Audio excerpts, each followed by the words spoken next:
থাকে। সম্প্রতি বেগম খালেদা জিয়া উন্নত চিকিৎসার জন্য লন্ডনে যান, সেখানেও তার সফর সঙ্গী হয়ে লন্ডন গিয়েছেন তিনি। একজন গৃহ পরিচারিকা হয়ে ভালোবাসার অনন্য নজির স্থাপন করেছেন ভোলার মেয়ে ফাতেমা বেগম।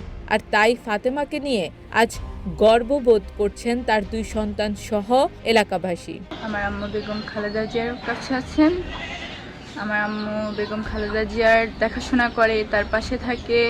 সে যখন কারাগারে ছিল আমার আম্মু নিজ স্বেচ্ছায় তার সাথে 2 বছর জেল খাটে, তার সাথেই থাকে। করোনাকালীন অবস্থায় আমার আম্মুই তার দেখাশোনা করে, তার পাশে ছিল।